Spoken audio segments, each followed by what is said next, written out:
Hello and welcome back, Eddie Radosevich. Bob Przybylo here from the SoonersScoop.com studios. George and I have already recorded a little bit of a storyline preview. I'm sure that you've already watched it here on the SoonersScoop.com YouTube page, but needed to get you back into the studio, Bowman, because there's a lot happening on the basketball side of things. Obviously, the first question is going to be, who the hell are these guys? Because Porter Moser has obviously been extremely busy here over the course of the spring and then on into the summer. A lot of guys to kind of familiarize yourselves with. Before we get to basketball, though, did want to hit on the Nigel Kennedy news that comes down last week.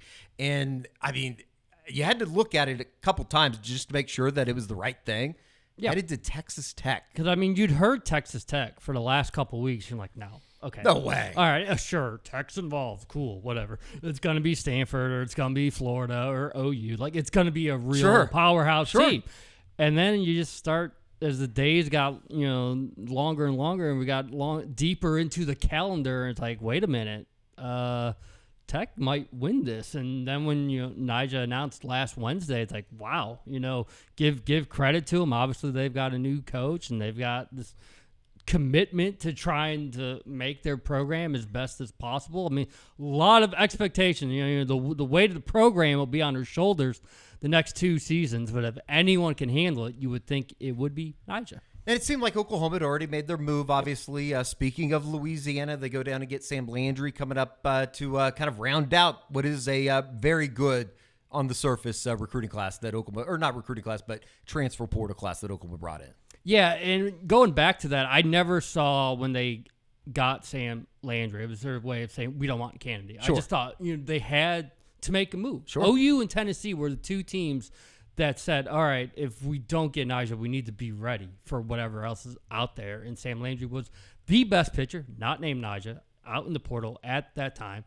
Grabbed her, on a weekend where no one knew anything was even going on. Yeah. And grabbed her when Patty wasn't even having cell reception, so no one truly knew what the heck was going on there. But a really nice addition, a 5-member class that, checked a lot of boxes, and you look at the recruiting class, you look at the 8 players coming back, instead of there being one elite team, there's probably going to be like 7 to 10 really good teams. Should be an ultra competitive 2025 season. Maybe it'll be Oklahoma, the team that is wanting to move the Women's College World Series out of Oklahoma City next season. Sam Landry, though, 194 innings, struck out 165 batters last year, just issuing 65 walks, 24-10 record to go with 10 complete games. So I would imagine, just real quick, ace for next year. Is it going to be like a committee type of deal?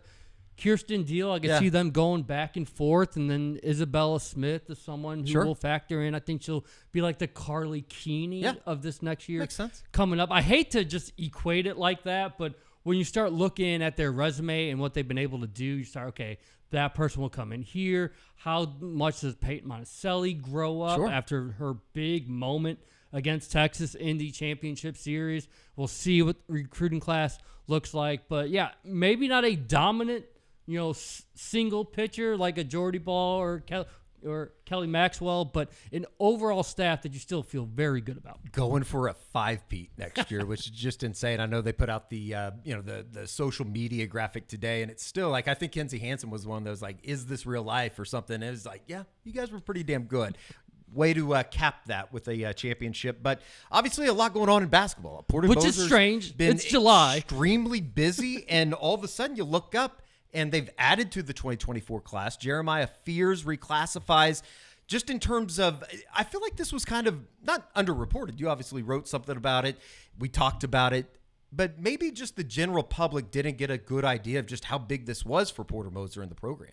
Yeah, I mean, because after Jeff Nwankwo, I admit, I took a step back. I was like, Porter's got all scholarships accounted for. Now it's time to go into summer practices, try to start building that chemistry.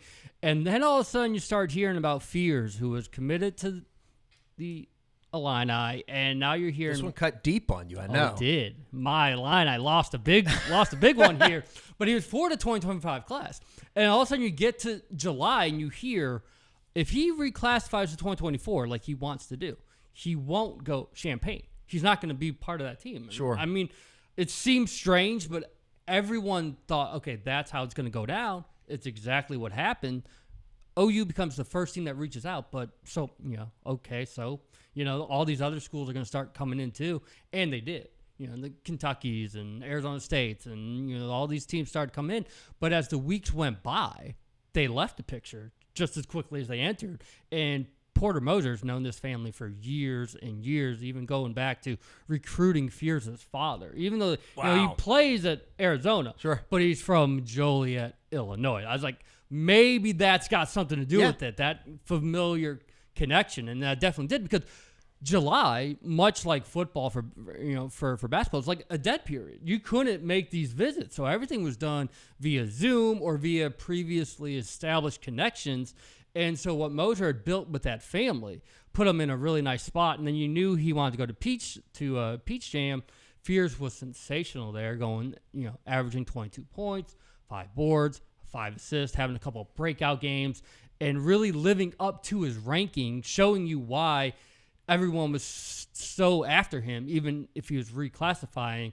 And you got to the end of that weekend, and you're like, he's going to pick OU, and this might be the biggest recruiting victory for Porter Moser, period. It's a big deal. It's a big deal, and especially with all the pressure that's going into that 4th season. I think that we're going to probably be talking about it from now until the beginning of the season, just in terms of the importance of making the NCAA tournament, entering the SEC, everything that goes with that. Just in terms of everybody else, I think that you start looking at the roster, and it's like, okay, there are going to be quite a few new names out there, whether it be the Muhammad Wegu kid, Duke Miles, obviously, Bryson Gooden, Jaden Jones, Kobe Elvis. You did mention Jeff Nwankwo. Unfortunate injury for him, the Achilles, and it sounds like he had an exceptional summer. Yeah, I mean, the staff was just raving about him. The sources were saying he was one of the better-looking players on the entire roster throughout the summer. So when he goes down, tears his Achilles, now he's out for the season. That opened the door. This is just where we're still adjusting. The name, image, likeness you don't count scholarships now. Sure. Screw it. Sure. Someone goes down, you find the next piece, and you try to make it work, and that's exactly what they did by bringing in Glenn Taylor, formerly of Oregon State and St. John's. And there's a very common theme here among all this. Analytics was used in a huge way here by OU. If last year was about being more athletic, right, and getting guys like Jalen Moore, this portal was about shooting. They got so many 3-and-D guys that are shooting at least 40 to 43% from 3-point. They know that has been a huge area of deficiency the last couple seasons. That has to change. And so maybe they weren't ranked high in terms of the portal rankings, like top 100, top 200, but they fit the pieces. They check the box of what they want to accomplish. When you look at Jones and Goodine and Taylor, guys that can shoot, so now they can spread out the floor, let Duke Miles, let Jeremiah Fears operate and make things happen. Goodine shot 47% at Fairfield last season from behind the arc. Jaden Jones shot 38% from behind the arc. Kobe Elvis, 37%.